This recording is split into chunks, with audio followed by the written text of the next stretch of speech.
So, good morning mga kabro. Magpapakain muna tayo ng alaga natin. Saka sabay update ko na rin kayo.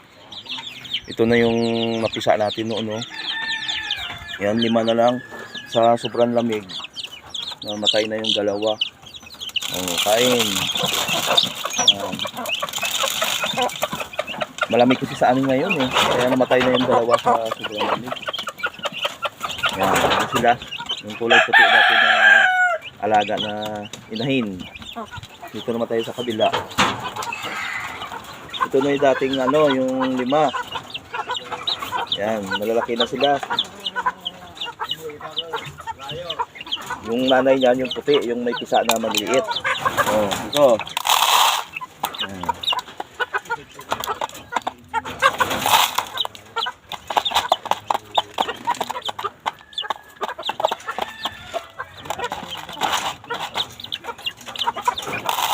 Ayos na. Kainin nyo, ubusin nyo para bibilis kayo lumaki. Para may pang-ulam kami. Pag malaki na kayo, katayin na.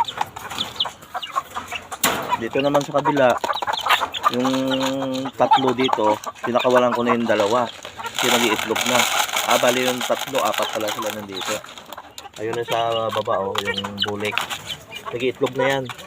Isa na lang yun na iwan. Yung kulay itim, Yung itim na itim, nag-iitlog na rin yung kasama niya. Dito muna tayo sa 45 days. Bigyan mo na pagkain yung puti natin. May 3 pang natira. Ito yung pagkain nila.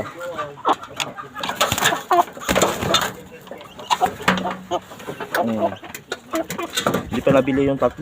Ayun 3 pa natira. 1, 2, 3. Yan. Punta tayo sa mga pato.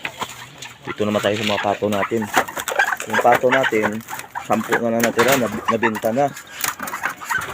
Unti-unti sila kasi meron minsan pumupunta dito bumibili. Yan.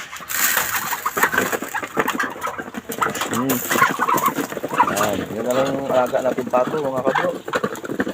Ayan.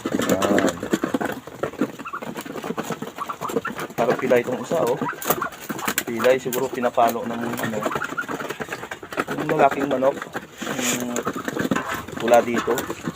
Ito naglilimlim yung isa mga kabro, yan, Nilimlim isa sa pugal, yan. Tapos yung itim, dito nag-itlog. Ay, wala siyang itlog.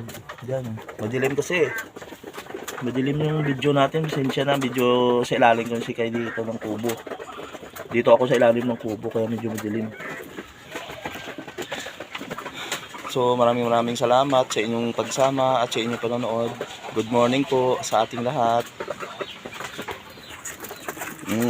Busin na lang. Bubus ko na lang sa nila to. Kasi malakas kumain yung pato Bye bye. Love you all.